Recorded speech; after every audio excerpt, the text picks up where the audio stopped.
الحمد لله الذي لم يزل عالما قديرا حيا قيوما سميعا بصيرا، والصلاة والسلام على سيد الأنبياء والمرسلين وعلى آله وأصحابه أجمعين.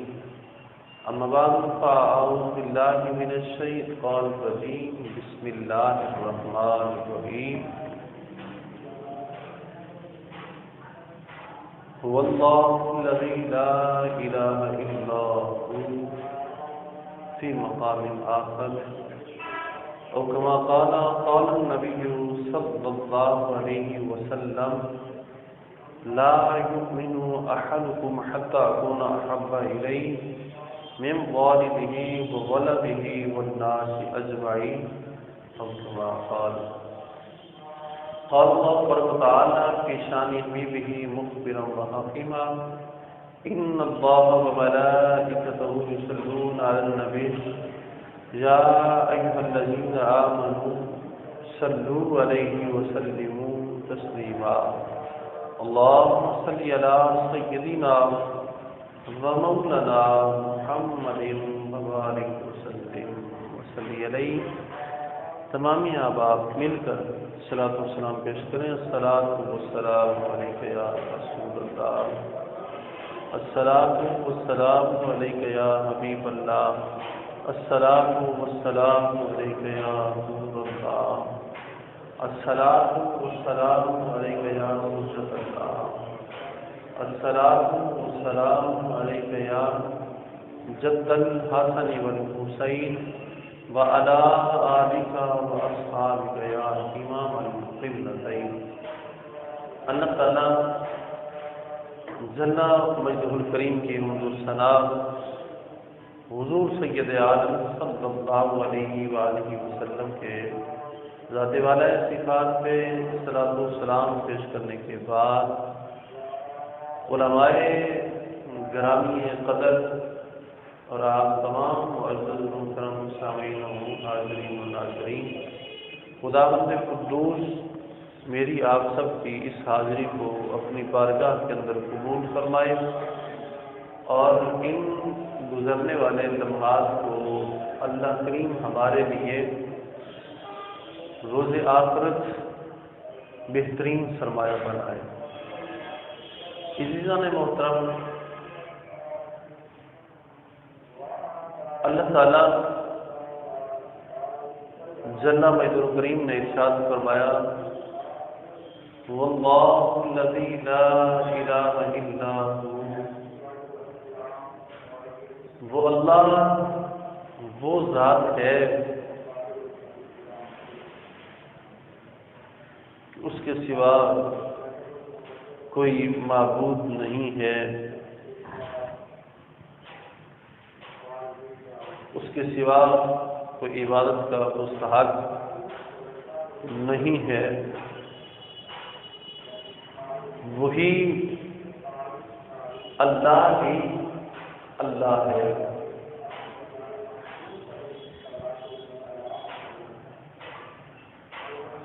ہر اچھے سے اچھا نام یہ میرے اور آپ کے رب کریم کا نام ہے. ہر خوبصورت، ہر بہتر، ہر اچھا اور ہر سونا نام اللہ تعالیٰ جل جلالہ کا ہے. اسے جس نام سے بھی پکاریں تو ہر سونے سے سونا نام اسی کا ہے.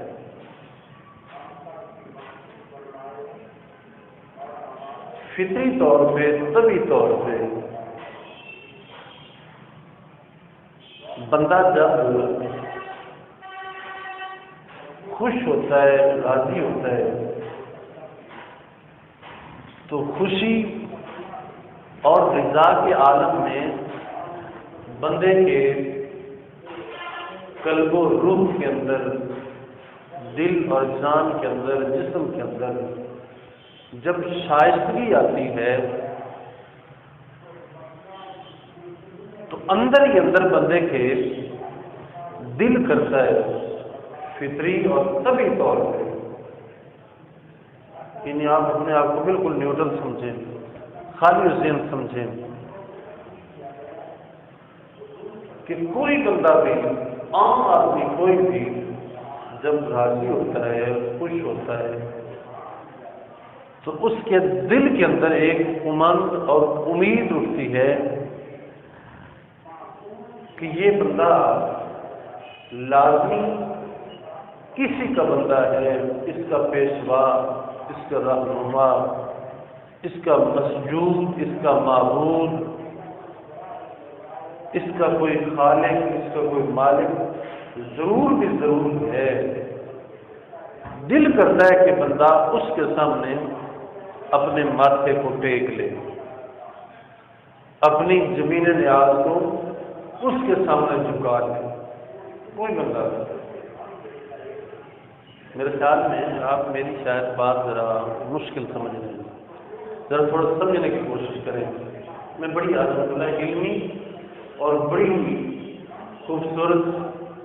اور بہترین بات آپ کو سنا رہا ہوں کہ کوئی بندہ بھی ہو، میں آپ سارے کوئی بھی عام آدمی، کوئی بندہ بھی ہو، اس کے دل میں یہ امید اٹھتی ہے جب وہ راضی ہوتا ہے۔ کوئی بندہ بھی اسے نیت سے مل جائے، خوش ہو جائے، راضی ہو جائے، تو اس کے دل کے اندر یہ خیال آتا ہے کہ میں، کوئی ایسی طاقت ہو میرے سامنے تو اس کے سامنے میں سجدہ کر دوں جب وہ راضی ہوتا ہے، کہ میں کسی کے سامنے اپنے ماتھے کو ٹیک دوں، اس سے میں بڑا پیار کروں، اس سے میں بڑا پیار کروں، اس سے میں بڑی محبت کروں، اس کے سامنے اپنے سر کو جھکا دوں۔ یہ بندے کا طبعی طور پہ، فطری طور پہ یہ دل کرتا ہے کہ میں کسی کے سامنے، جب وہ بڑے اس کی خوشی کی انتہا نہیں رہتی، وہ بڑا راضی ہو جاتا ہے، تو کہتا ہے کہ میں کسی کے سامنے اپنا ماتھا ٹیک دوں۔ ایسے ہی جب بندہ بڑا پریشان ہوتا ہے تو اس وقت بھی اس کے دل کے اندر ایک چاہ ہوتی ہے، رونق سی آتی ہے۔ جب بندہ پریشان ہو جاتا ہے تو پریشانی کے عالم میں مبتلا ہو کر جب وہ بڑا دکھی ہو جائے، پریشان ہو جائے، مصیبت زدہ ہو جائے، اس پریشانی کے عالم میں اس وقت بھی وہ سوچتا ہے کہ کوئی طاقت ہو جس کے سامنے میں اپنے سر کو جھکاؤں، جس کو اپنا دل کا حال سناؤں، جس کے سامنے میں گریہ جاری کروں، جس کو میں اپنا آپ بتاؤں تو وہ میری اس مشکل کو حل کر دے۔ دونوں صورتوں کے اندر بندے کے دل کے اندر یہ باتیں اٹھتی ہیں، جب بندہ خوش ہوتا ہے تب بھی، اور جب بندہ پریشان ہوتا ہے اس وقت بھی اس کے دل میں خیال آتا ہے، دونوں صورتوں کے اندر، کہ کوئی ایسی طاقت ہو کہ میرے سامنے ایسا آئے کہ جس سے میں پالوں اور جس کے سامنے میں اپنے سر کو جھکا دوں۔ تو جب یہ دونوں خیال بندے کے دل میں دونوں صورتوں میں آتے ہیں، اور جس کے بارے میں اس کے دل میں یہ خیال آ رہے ہیں، تبھی فطری طور پہ وہی تو اللہ ہے، وہی اور میرا، وہی میرے اور آپ کا وہی رب ہے، جس کی خاطر، جس کے لیے بندے کے دل کے اندر فطری خیالات ہوتے ہیں۔ بحمداللہ مسلم اور غیر مسلم ہونا، اس کو ذرا کچھ دیر کے لیے آپ ایک طرف رکھ دیں، چونکہ بندے کو بنانے والا اس کا خالق ہے، کوئی غیر مسلم ہے، مسلم ہے، کوئی گورا ہے، کالا ہے، کوئی ٹھنگنا ہے، کوئی لمبا ہے، کوئی موٹا ہے، کوئی پتلا، ہر ایک کو میرے اور آپ کے رب نے بنایا ہے۔ فطری طور پہ بھی ہر عام خاص بندہ طبعی طور پہ، فطری طور پہ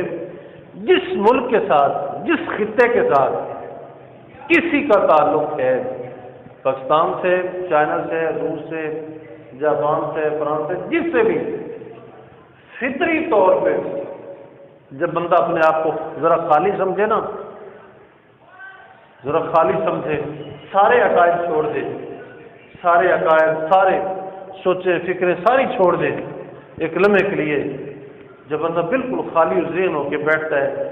تو دونوں صورتوں میں کہ اگر وہ خوش ہو جائے تو اس کے دل کے اندر یہ خیال اٹھتے ہیں کہ کوئی ایسی میرے سامنے طاقت ہو جس کے سامنے میں اپنا ماتھا جھکا دوں، اور جب کبھی بڑا پریشان ہو جاتا ہے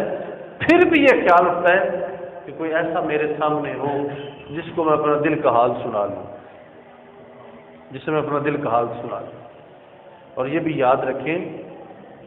اسی سے بات میں وہی کر رہا ہوں جو موضوع میں نے ابھی چھیڑا آپ کے سامنے، اصل بات وہ میں کرنا چاہتا ہوں، لیکن ذرا میں آپ کو مثال دے رہا ہوں، اس کے ضمن میں درمیان میں بات آئیے وہ ذرا میں بات کرتا چلوں کہ مجازی محبت کے اندر بھی یہ جو عشق مشق کرتے ہیں نا، اس محبت کے اندر بھی اصل میں بندہ کٹ وہی مارنے لگتا ہے جب اس کو اپنائیت کا اظہار ہوتا ہے نا کسی سے، اس وقت بھی وہ سمجھتا ہے کہ شاید میرا بڑا اپنا اور میرا بڑا قریبی یہ، تو کیوں نہ ہوں کہ میں اس سے چاہ لوں، اس سے قریب رکھوں، میں اس کے قریب ہو جاؤں، اس سے اپنے دکھ بھی سناؤں گا، اس سے اپنے سکھ بھی سناؤں گا، تو وہ بندہ اپنی ڈھارس بناتا ہے، لیکن اسے پتہ نہیں ہوتا کہ یہ ڈھارس جو بنا رہا ہوں یہ میں بنا رہا ہوں، حقیقت میں یہ میری ڈھارس پائیدار ڈھارس نہیں ہے، پختہ اور پکی ڈھارس نہیں ہے، یہ تو کمزور ڈھارس ہے جو کچھ دیر کے بعد یہ فنا ہو جائے گی، کچھ دیر کے بعد یہ چلی جائے گی، کچھ دیر کے بعد یہ چھوڑ دے گی یا میں اسے چھوڑ دوں گا، اسے پتہ نہیں ہوتا، لیکن اپنے وہ سارے جذبات، خیالات وہ اس کے سپرد کر دیتا ہے کہ شاید یہی میرے لیے آخری سامان یہی ہے، یہی میرا سارا کچھ یہی ہے، اسے پتہ نہیں ہوتا۔ لیکن اس کے برعکس جو میں پہلے بات آپ کو سنا رہا ہوں کہ بندے کے دل کے اندر دونوں خیالات، خوشی کے عالم میں بھی، غمی کے عالم میں بھی، فطری جو خیالات ہوتے ہیں وہ یہی ہیں۔ جب بندہ راضی ہوتا ہے تو کہتا ہے کہ کوئی ایسی طاقت ہو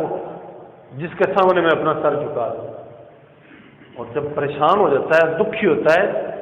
تو کہتا ہے کہ اس سے کوئی ایسی طاقت ہو جس کو میں اپنی گریہ زاری سناؤں،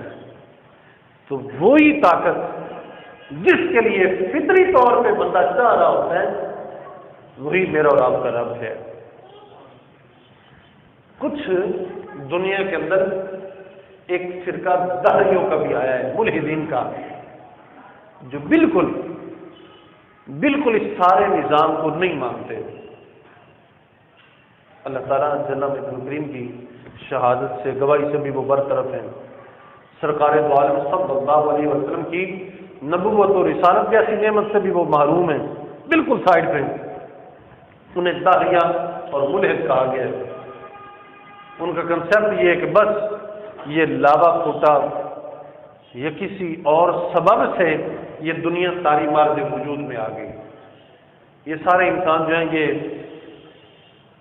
یہ بس بندر سے بن گئے، ریچھ سے بن گئے، کسی جانور سے یہ پہلے کوئی شکل میں یہ مرض وجود میں آیا، پھر آہستہ آہستہ یہ پھر مراحل طے کرتا یعنی اس ریج پہ آ گیا۔ یہ ان کے اپنے عقائد ہیں، نظریات ہیں ان کے۔ لیکن ملحدین اور دہریوں کے ساتھ جب اولیاء اللہ اور اہل علم نے اور جب اہل ذکر نے، جب نیکوکاروں نے، صالحین نے، جب ان کے سامنے علماء خیر نے جب ان کے سامنے آئے اور ان سے پوچھا ہے کہ یہ نظریات تم نے کہاں سے لے لیے ہیں جو تم کہتے ہو کہ یہ دنیا ایسے بن گئی، اسے کوئی بنانے والا نہیں ہے، اور تم سمجھتے ہو کہ انسان کی ابتدا اللہ جل وعلا کے حکم سے نہیں ہے، مٹی سے پھر جیسے پھونک مارا گیا، پھونک سے یہ پھر انسان بنا۔ جب تم اس عقیدے اور نظریے کی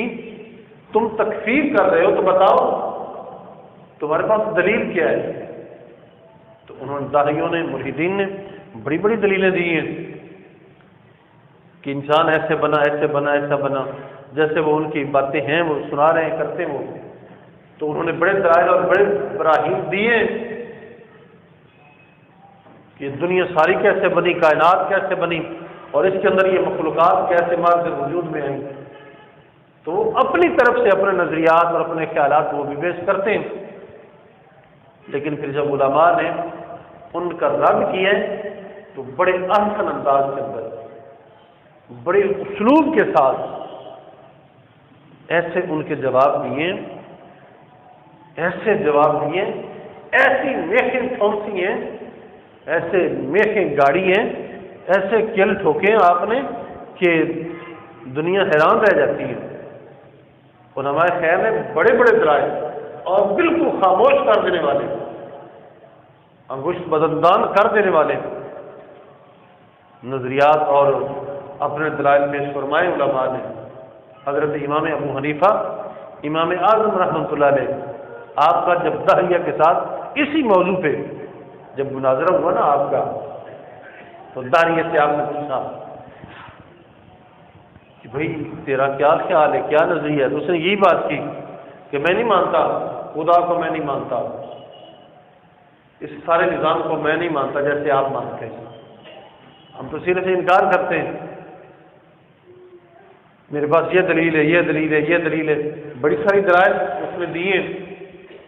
اب آپ فرمانے لگے، ذرا سمجھنے کی بات ہے۔ حضرت امام ابو حنیفہ آپ فرماتے اچھا ذرا مجھے بتا کہ زندگی کے اندر تو نے اتنا علم حاصل کیا ہے، تیری اتنی ریسرچ ہے، تو نے بڑے علوم فنون حاصل کیے ہیں، ذرا مجھے بتا کہ کبھی تو اپنی زندگی کے اندر اپنے عقل و شعور میں رہتے ہوئے کبھی بڑا زیادہ پریشان بھی ہوا ہے؟ تو اس نے کہا کہ ہاں۔ سوچنے لگ گیا، سوچتے سوچتے کافی دیر کے بعد اس نے کہا کہ ہاں، ایک بار مجھ پہ بڑی مشکل گھڑی آئی تھی، بڑی تکلیف دہ صورت میرے سامنے آئی ہے۔ آپ نے فرمایا کہ ہاں بتاؤ وہ کون سا دن، وقت، گھڑی کون سی تھی، کیا ہوا، تیرے ساتھ کیا واقعہ پیش آئے؟ ابو داہیہ وہ حضرت امام اعظم رحمۃ اللہ علیہ آپ سے کہنے لگا کہ جناب ایک بار میں دریا میں، سمندر میں کشتی میں بیٹھ کے جا رہا تھا، اچانک کشتی ہماری بھنور میں آئی اور کشتی اکھڑ گئی، اس کے پھٹے اکھڑ گئے، تو ایک پھٹا جو تھا اس کے اوپر میں اکیلا رہ گیا، باقی سارے ڈوب گئے، نکل گئے، ایک پھٹے کے اوپر میرا ہاتھ پڑا، میں اس کے اوپر رہ گیا۔ اچانک وہ تختہ جس پر میں جا رہا تھا وہ تختہ بھی الٹا، اور کچھ لمحوں کے لیے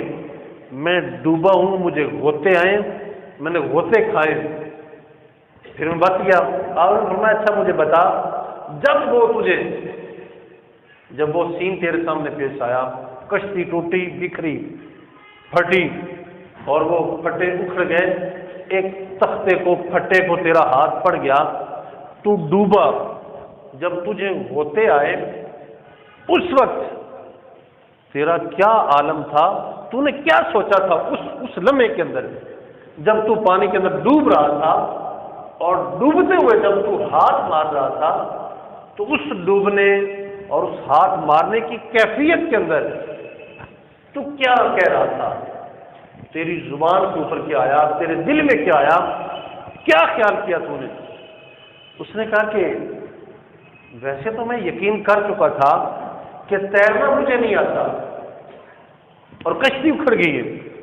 اور اکیلوں میں پھٹے کے اوپر میرا کوئی سہارا نہیں ہے،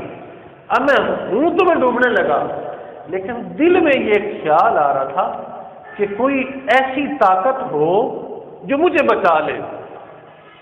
کوئی ایسا سہارا ہو، کوئی ایسی طاقت ہو جو طاقت مجھے بچا لے، جو آ کے مجھے پکڑ لے، بچا لے۔ میں بچ جاؤں، یہ دل میں خیال کر رہا تھا، تو یہ خیال کرتے ہوئے اچانک میرا ہاتھ پھٹے کو پڑا اور پھر میں اس کے اوپر سوار ہو گیا اور میرا پھٹا ساحل کے ساتھ لگ گیا، کنارے کے ساتھ لگا، میں بچ گیا۔ آپ نے سنا کہ وہ جو تو ڈوبنے کے وقت جو دل کے اندر کو خیال کر رہا تھا نا کہ کاش کوئی ایسا سہارا، ویسی طاقت کوئی آج مل جائے جو مجھے بچا لے، وہی سہارا طاقت ہی تو تیرا اللہ ہے، وہی سہارا، وہی طاقت، اور وہی جس نے آ کے پہنچ کے، جس نے اجابت فرما کے، جس نے قبول کر کے، اور جس نے آ کے پہنچ کر اور تجھ تک دسترس جس نے پا کے اور پہنچ کے جس نے تجھے پکڑ لیا، تھام لیا، وہی تو تیرا اللہ ہے۔ میرے عزیزوں، صاحبوں، بھائیوں، فطری طور پہ بھی آپ کلمہ طیبہ، آپ اسلام، آپ دین، آپ اصول، ضابطے، ان ساروں کو ایک لمحے کے لیے ذرا ایک سائڈ پہ رکھ دیں۔ فطری طور پہ، طبی طور پہ بندہ بالکل، بندے کا کوئی نظریہ، کوئی عقیدہ نہ ہو، فطری طور پہ بھی میرے اور آپ سب کا جو رشتہ ناتا ہمارے رب ذوالجلال سے ہے، ہم طبی طور پہ بھی دل چاہتا ہے خوشی کے عالم میں کہ کوئی ایسی طاقت ہو جس کے سامنے میرا سر جھک جائے، اور جب پریشان ہو جاتے اس وقت بھی دل میں خیال آتا ہے، امنگ اٹھتی ہے، اب تو کوئی سہارا نہیں، اب تو کوئی بچانے والا نہیں، اس اندھیرے کے اندر، اس ظلمت کے اندر، اس اکیلے پن کے اندر، جب ساری دنیا مجھے چھوڑ گئی ہے، جب سارے مجھ سے دور ہو گئے، جب سب نے اٹھا کے مجھے پھینک دیا، کوئی ہے تو صحیح جو مجھے آ کے اٹھا لے، کون ہے جو مجھے اٹھائے گا، کون ہے جو مجھ پہ مہربانی کرے گا؟ تو اس وقت جو دل کے اندر جو طلب اور تڑپ اور امنگ جو اٹھ رہی ہوتی ہے، وہی امنگ میرے رات کی ذات کبریا ہوتی ہے، وہی اللہ ہوتا ہے، وہی خدا رب ذوالجلال ہے، اور جس سے دل میں، جس کے بارے میں یہ خوشی اور پریشانی کے عالم میں جس کی طرف وہ نظریات جا رہے ہیں، جس سے وہ ڈیمانڈ کر رہے ہیں، جس سے وہ طلب کر رہے ہیں، جس سے وہ کچھ مانگ رہے ہیں، وہی مانگت جب میرا اور آپ کا رب ذوالجلال ہے، تو اسی کا یہ سارا بنایا ہوا نظام ہے، جس نے ہمیں اپنا بنانے کے لیے، جس نے ہمیں اپنا قرب عطا کرنے کے لیے، جس نے اپنا آخری نبی اور رسول بھیجا ہے، پھر جس کے ہاتھوں میں اس نے اپنا کلام سارا بھیجا ہے، اس نے اپنا کلام اس لیے بھیجا کہ یہ سارا الحمد شریف سے لے کے والناس تک، اس میں میں نے جو بات تم سے میں کرنا چاہتا ہوں وہ میں نے ایک بار ساری کر دی ہے، اس کے اندر میرے اور آپ کا کوئی ایسا سوال ہے ہی نہیں جو حضرت سیدنا آدم علیہ السلام سے لے کے آج تک اور قیامت تک ہر آخری بندے کا کوئی ایسا سوال نہیں ہے کہ جو بندہ سوال کرنا چاہتا ہو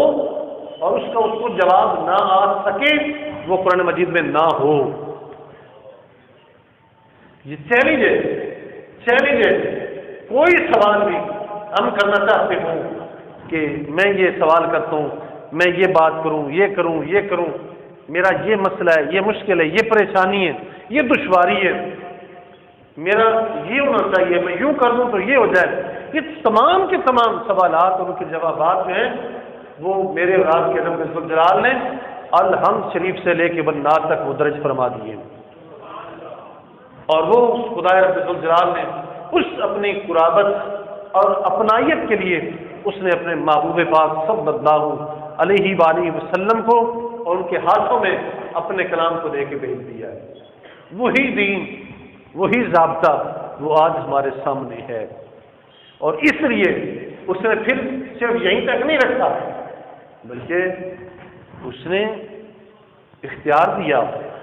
اس نے یہ اختیار دیا کہ تم میرے پاس آنا چاہتے ہو، تم مجھے اپنا بنانا چاہتے ہو، تم مجھ سے یہ رشتے استوار کرنا چاہتے ہو، تم مجھ سے مانگنا چاہتے ہو، تم اپنی امیدیں، اپنی گزارشات، اپنی دعائیں وہ میرے سامنے رکھنا چاہتے ہو، تمام سوالات کے لیے اس نے پھر اجازت بھی دی ہے۔ اور اجازت کس رنگ میں؟ اس نے فرمایا کہ تم مجھے اللہ کہہ کے پکارو یا رحمان کہہ کے پکارو، سارے سونے نام وہ میرے، تم جس نام سے بھی پکارو میں سنوں گا، جس نام سے پکارو میں سنوں گا، تم جس نام سے پکارو۔ اور یاد رکھو بحمد اللہ، سب سے بہترین اور سب سے بڑھ کے معیار بحمد اللہ، تمام زبانوں میں فصیح زبان جو ہے وہ عربی زبان ہے، فصاحت اور بلاغت کی جو مالک ہے وہ عربی زبان ہے۔ اور اس لیے میں آپ کو بار بار یہ الرٹ کر رہا ہوں، مبارک نام اور سب سے بہترین اور سونا نام وہ اسم مبارک اللہ ہے۔ اللہ تعالیٰ جل مجدہ الکریم کو پکارنے کے لیے اس کا اسم ذات جو ہے وہ اسم مبارک اللہ ہے، اور سب سے سونا نام یہ اللہ ہے، سب سے۔ اس کے بعد باقی جو 99 نام ہیں یہ سارے کے سارے صفاتی نام ہیں، سارے کے سارے۔ ایک حدیث مبارکہ میں ہے، حضرت سیدنا ابو ہریرہ رضی اللہ تعالی عنہ آپ سے یہ مروی ہے کہ سرکار دو عالم صلی اللہ علیہ وسلم نے ارشاد فرمایا کہ اللہ کریم کے 99 اسماء حسنہ ہیں، 100۔ جو بندہ ان ناموں کو پڑھے، جانے، محفوظ کر لے، انہیں یاد کرے، ان کے معنی و مطالب کو جانے سمجھے، تو فرمایا اللہ کریم اس بندے پہ راضی ہو کہ اس کو جنت عطا فرمائے گا۔ یہ تو اس کی برکات ہے۔ باقی رہا مسئلہ میرا اور آپ کا کہ ہم اسے یاد کرنا چاہتے ہیں، ہم اسے پکارنا چاہتے ہیں، ہم اپنا دکھڑا، اپنی خوشیاں غمیاں سنانا چاہتے ہیں، تو یہ 99 نام یہ قرآن مجید کے اندر، احادیث کے اندر اور ہماری اور اچھی کتابوں کے اندر یہ درج ہیں نام۔ اس کے علاوہ باقی تمام جو زبانیں اس کے اندر بھی اگر آپ کو معیاری اچھا سونا کوئی نام لگتا ہے تو آپ اس نام سے بھی پکاریں تو وہ بھی اچھے ہیں۔ اسٹینڈرڈ پہ جو نام ہے وہ اسماء الحسنی ہے۔ اس کے علاوہ باقی جس زبان کے اندر بھی جو نام آپ کو آپ کے سامنے آئے تو وہ آپ لیں تو وہ بھی مبارک نام ہے۔ مثال کے طور پہ دوسرے مذاہب ہیں، دوسرے فرقے ہیں، دوسرے گروہ یا دوسری زبانیں ہیں، دوسرے ملک ہیں، ان کے اندر جس زبان کے اندر بھی وہ جو نام بڑی اچھائی اور بھلائی کے معنوں میں لیتے ہیں، اگر وہ نام بھی آپ لے لیں تو بہتر ہے وہ بھی۔ مثال کے طور پہ ہندی زبان کے اندر جیسے ایشور ہے، ایشور ہے یا میشور ہے یا صنم ہے، جیسے وہ اپنے بتوں کے لیے وہ نام رکھتے ہیں، بت کے لیے رکھتے ہیں، ویسے ایسے کوئی اچھے سے اچھا نام جیسے ہماری عام پنجابی زبان کے اندر سونا، سونا، جناب، جناب عالی، جیسے ہم اپنی عام زبان کے اندر، پنجابی زبان کے اندر، اردو کے اندر، انگریزی کے اندر جیسے گاڈ ہے، ایسے کسی بھی زبان کے اندر کوئی ایسے مبارک کوئی اچھے نام آ جائیں تو وہ بھی ہم اپنی دعا کے اندر شامل کریں تو کوئی مذائقہ نہیں، لیکن سب سے بہترین جو ہے وہ اسماء الحسنی ہے۔ تو اسماء الحسنی جو ہے انہیں پڑھیں، انہیں بار بار اپنی زبانوں پہ الاپیں، تو جب بندہ کثیر تعداد میں جب بندہ اس کا نام لیتا ہے، اس کی تسبیح کرتا ہے تو بحمدللہ اللہ کریم اس سے خوش ہوتے ہیں، اللہ تعالیٰ راضی ہوتا ہے ان سے، کیونکہ اسماء الحسنی یہ تو ہمارے سامنے درج ہے نا، انہیں تو ہم مسلمان جو ہے ہم پڑھتے ہیں، ہم سنتے ہیں، سناتے ہیں۔ اگر آپ دیکھیں تو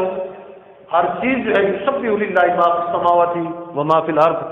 ہر چیز جو ہے وہ اللہ کریم کا اس کی تسبیح بیان کرتی ہے۔ تو جانوروں کی بولیوں کو ہم تو سمجھ نہیں سکتے، درختوں کے پتوں کو ہم سمجھ نہیں سکتے، کلیوں کی پتوں کی سرسراہٹ ہے، کلیوں کی چہچہاٹ ہے، پھولوں کی مسکراہٹ ہے، ان کے اندر جو وہ نام لے رہے ہیں انہیں تو ہم جان ہی نہیں سکتے۔ اگر کوئی اعتراض کرے آپ نے یہ نام لینا تھا، یہ نام نہیں لینا تھا، تو اگر کوئی غیر معیاری نام نہیں ہے تو اس کا کوئی مذائقہ نہیں ہے، کیونکہ اگر کچھ پتے لے رہے ہیں تو ہم اس کے اوپر کوئی اعتراض کر رہے ہیں کہ پتوں کو تو ہم انسانوں کی طرح یوں کہنا چاہیے تھا، وہ تو یوں کہہ رہے ہیں۔ پھولوں کے اوپر اعتراض کر رہے ہیں کہ وہ انہیں یوں پکارنا چاہیے تھا، وہ تو یوں پکار رہے ہیں۔ تو اس لیے ہر چیز اس کی تسبیح بیان کر رہی ہے، اور ان کو اللہ رب العزت جل وعلا نے جو ان کی طبیعت کے اندر، نیچر اور فطرت کے اندر جو نام فیڈ کر دیے وہ ان ناموں سے پکار رہے ہیں۔ اور اس مولا کا یہ کرم ہے کہ اس نے ہمیں یہ تعلیم دی ہے اپنے محبوب کے ذریعے کہ تم مجھے یوں بھی پکارو، یوں بھی پکارو، یوں بھی پکارو۔ تو اگر آج محرومیت ہے تو وہ ہم میں ہے، تو اس لیے اپنی اس محرومی کو دور کرو، اس عارضے کو دور کرو، اس اپاجی اور اس معذوری اور اس مجبوری کو دور کرو، وقت نکالو، ٹائم دو، اپنی جتنی بھی مصروفیت ہے، جتنی بھی مشغولیت ہے، اس سے باہر آؤ اور اپنے کثیر تعداد کے اندر اپنے وقتوں میں سے وقت نکالو اور اپنے رب کو پکارا کرو۔ اسی لیے تو سرکار دو عالم صلی اللہ علیہ وسلم نے آپ نے بارہا، کبھی کبھی تو جب مطالعہ کرتے ہیں تو حیران رہ جاتے ہیں کہ شاید اتنے محدود اور اتنے مختصر وقت کے اندر اتنی دعائیں، سرکار کا تو ایک لمحہ بھی خالی نہیں ہوتا تھا، حضور اٹھتے ہیں پھر بھی دعا ہے، اور دعا کیسی؟ اللہم اللہم اللہم، یعنی اللہ کریم جل وعلا کا ذکر ہو رہا ہے، نام اللہ پہ جا رہے ہیں، اٹھتے ہیں حضور پھر بھی دعا ہے، بیٹھ جاتے ہیں تو پھر بھی دعا ہے، حضور لیٹ جاتے ہیں پھر بھی دعا ہے، حضور سونے سے اٹھتے ہیں پھر بھی دعا ہے، چڑھائی کی طرف چڑھتے ہیں پھر بھی دعا ہے، چڑھائی سے اترائی کی طرف اگر آ رہے ہیں پھر بھی دعا ہو رہی ہے، پانی پینے لگتے ہیں پھر بھی دعا ہے، بیت الخلاء کی طرف جا رہے ہیں پھر بھی دعا ہے، باہر آ رہے ہیں پھر بھی دعا ہے، مسجد میں جا رہے ہیں پھر بھی دعا ہے، مسجد سے باہر آ رہے ہیں پھر بھی دعا ہے، سواری کے اوپر سوار ہو رہے ہیں، اتر رہے ہیں، چل رہے ہیں، آ رہے ہیں، جا رہے ہیں، کھا رہے ہیں، پی رہے ہیں، ہر لمحہ، ہر ادا، ہر صفت، ہر وصف، ہر فعل، ہر قول، ہر عمل، اس کے اندر دعائیں۔ تو یہ کیوں ایسا کیا گیا؟ تاکہ بندہ بارہا بارہا اپنے رب ذوالجلال کا نام الاپتا رہے، اس کا ذکر کرتا رہے، اس کا ذکر چلتا رہے۔ تو سارا جہاں ہے تیرے لیے، تو نہیں جہاں کے لیے، تو اے بندے تو کسی اور کے لیے نہیں، تو اپنے رب ذوالجلال کے لیے۔ وما خلقت الجن والانس الا لیعبدون، کہ ہم نے جنوں اور انسانوں کو بنائی اپنی بندگی کے لیے۔ تو اس لیے میرے عزیز صاحبوں، بھائیوں، اسماء الحسنہ کو پڑھا کرو، انہیں یاد کرو، انہیں محفوظ کرو، اور بارہا میں تو یوں کہتا ہوں آسانی کے لیے بندہ ایک دن کے لیے، ایک ہفتے کے لیے ایک اسم مبارک کو پکڑ لے، اس کو آتے جاتے چلتے پھرتے اس کو پڑھتا رہے، تو پڑھتے پڑھتے پڑھتے کتنے ایسے، ذرا مجھے بتائیں، میرے بات سے آپ اتفاق کر رہے ہوں گے کہ اور دنیا کی جو محافل، دنیا کی اور موویز، فلمیں، ڈرامے اور مصروفیات اور پلندے اور چیزیں جو ہیں، ان کے کتنے لوگوں کے، مردوں کے، عورتوں کے، چھوٹوں کے، بڑوں کے، مختلف چیزوں کے ہمیں نام یاد ہیں، اس لیے کہ ان کے اندر ہمارے انہماک رہا ہے، ہم ان میں ڈوبے رہے ہیں، وہ ہمارے ان کے ساتھ محبتیں وابستہ رہی ہیں، ان کے نام زیادہ ذکر ہوئے ہیں، تو وہ ذکر کرتے ہوئے، سنتے ہوئے، سناتے ہوئے جیسے ان کے نام یاد ہو گئے، تو جب اب ہم اپنا وتیرہ بنا لیں گے کہ آتے جاتے چلتے پھرتے ایک نام کو ایک دن کے لیے، ایک ہفتے کے لیے ایک اسم کو یاد کریں، دوسرے ہفتے دوسرے اسم کو یاد کریں، تو اس طرح اگر یہ روزمرہ زندگی کے اندر اگر یہ وتیرہ بن گیا تو انشاءاللہ یہ سارے کے سارے نام ہمیں یاد ہو جائیں گے۔ تو پھر اپنی گفتگو کے اندر یہ بھی آپ ایک بات یاد رکھیں، جیسے ماشاءاللہ آپ والے علم میرے سامنے بیٹھے، جیسے آپ علم کا فائدہ تو یہ ہے نا، آپ مختلف علوم پڑھتے ہیں، آپ مختلف علوم پڑھتے ہیں، ان کے اندر ضابطے قوانین پڑھتے ہیں، تو جب جو بات کرنی ہوتی جہاں کرنی ہوتی، عالم کا مطلب یہی ہوتا ہے، چاہے کوئی دین کے علم کا عالم ہو یا کوئی سائنس کے علم کا عالم ہو، تو جب جو موضوع چھڑا ہوا ہو اس کے اندر جو بات موضوع کی مناسبت سے آ جاتی ہے اس پر طالب علم جو ہے